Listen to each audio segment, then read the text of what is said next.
Scandale mondial. L'arbitre pris en flagrant délit contre le Real Madrid, la FIFA réagit fort. Mesdames et messieurs, un énorme scandale vient d'exploser. Le Real Madrid, en pleine course au titre, vient de vivre un match cauchemardesque contre l'Espagnol. Un but de Vinicius refusé après une décision controversée. Un tacle criminel sur Mbappé sanctionné seulement d'un jaune. Des décisions d'arbitrage qui font polémique dans le monde entier. Mais ce n'est pas tout, le club traverse une crise interne, avec plusieurs joueurs de plus en plus critiqués pour leurs performances récentes. Restez bien jusqu'à la fin, car vous n'allez pas en croire vos yeux. Le match entre le Real Madrid et l'Espagnol, récemment disputé, a déclenché un véritable scandale dans le monde du football. La rencontre s'est soldée par une victoire controversée pour l'Espagnol grâce à un but marqué par Carlos Romero, un joueur de l'équipe catalane. Cependant, ce n'est pas le score qui fait aujourd'hui la une des journaux, mais bien une décision arbitrale qui a semé la confusion et l'indignation au sein des supporters madrilènes et au-delà. Si vous êtes un vrai fan des merengues, likez cette vidéo et abonnez-vous à la chaîne pour ne rien manquer des dernières actualités du club, ça prend 3 secondes et ça fait super plaisir. Merci pour le soutien. Une décision incompréhensible, l'arbitre sous le feu des critiques. La scène qui a défrayé la chronique s'est produite en première mi-temps. Kylian Mbappé, star du Real Madrid, a été victime d'un tacle extrêmement musclé de la part de Carlos Romero, un défenseur de l'Espagnol. Bien que la faute ait été évidente et potentiellement dangereuse, l'arbitre, inexplicablement, n'a distribué qu'un carton jaune. Cette décision a immédiatement provoqué la colère des joueurs, des supporters, et des experts. Beaucoup s'accordent à dire que la gravité de l'action méritait une sanction plus sévère. Après tout, un tacle aussi violent pourrait entraîner des blessures graves, et le fait que l'arbitre n'ait pas réagi de manière appropriée a mis en lumière des incohérences dans ses décisions tout au long du match. Le but de la victoire est le sentiment de trahison. Pour compliquer encore les choses, Carlos Romero, le même joueur impliqué dans le tacle contre Mbappé, a marqué le but de la victoire pour l'Espagnol, offrant ainsi à son équipe une victoire 1-0. Si l'on considère l'arbitrage contesté et l'impact de la blessure de Mbappé, cette victoire apparaît désormais comme un coup de chance pour l'Espagnol et un coup dur pour Madrid.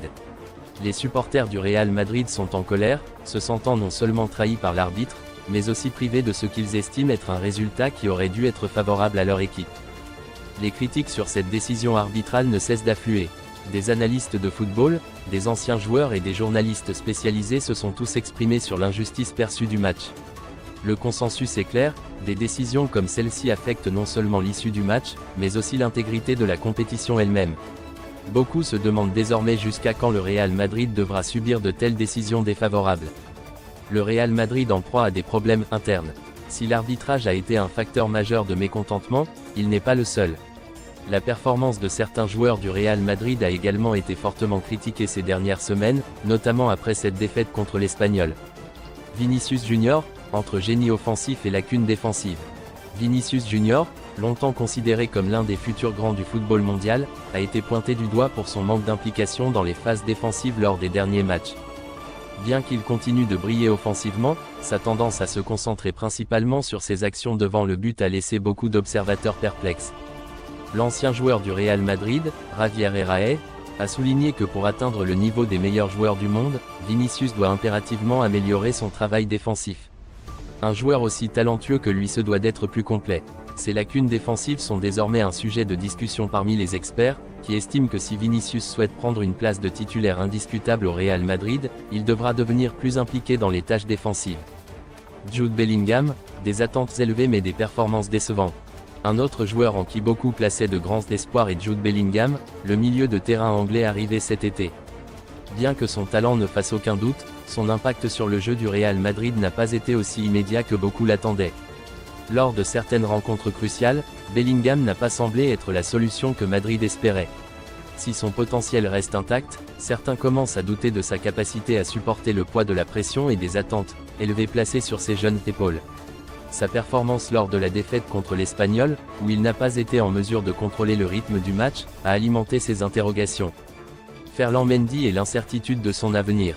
Ferland Mendy est un autre joueur dont l'avenir au Real Madrid semble de plus en plus incertain. Le latéral gauche français n'a pas trouvé la forme attendue cette saison, et avec son contrat arrivant à expiration en 2025, des spéculations sur un départ commencent à émerger. Son inconstance sur le terrain a amené beaucoup à se demander si le Real Madrid n'envisagerait pas de se séparer de lui, surtout avec la concurrence féroce qui règne en défense. Si Mendy ne parvient pas à retrouver son meilleur niveau, il pourrait se retrouver sur le marché des transferts dans un avenir proche. Aurélien Tchouaméni et Fran Garcia, des promesses qui tardent à se concrétiser. Aurélien Tchouaméni, qui avait été acquis pour sa polyvalence et son potentiel de développement, fait face à des critiques similaires. Malgré sa solidité en milieu de terrain, ses performances ont été inégales cette saison. Les blessures et un manque de constance dans ses prestations ont soulevé des doutes sur sa capacité à s'imposer comme un élément incontournable du Real Madrid. Fran Garcia, le latéral gauche, qui avait été recruté avec de grandes attentes, se trouve dans une situation similaire.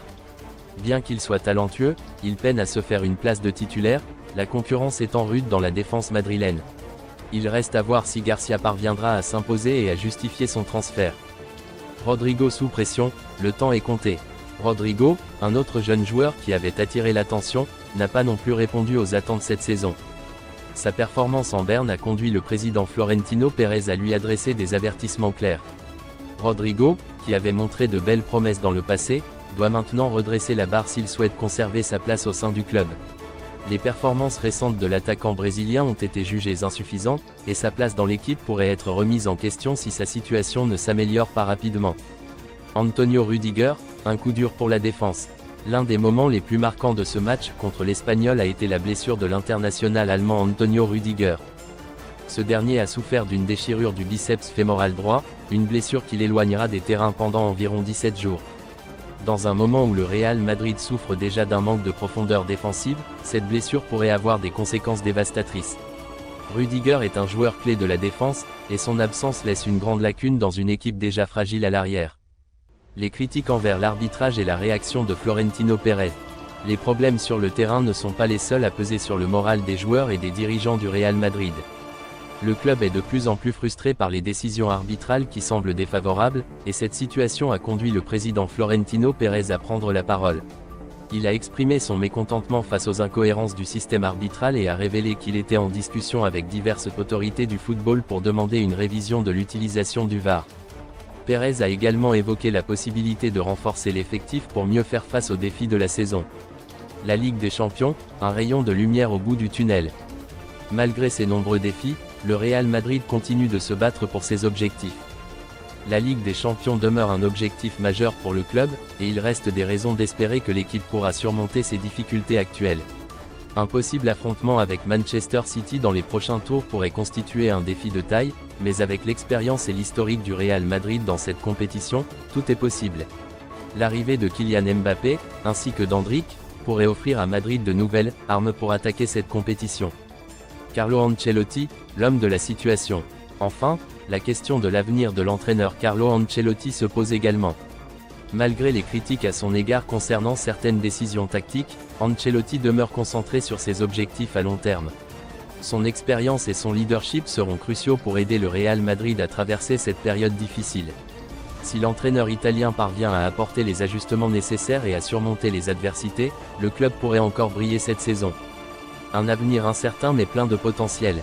Le Real Madrid traverse une période tumultueuse, marquée par des décisions arbitrales controversées, des blessures et des performances inégales de ses joueurs.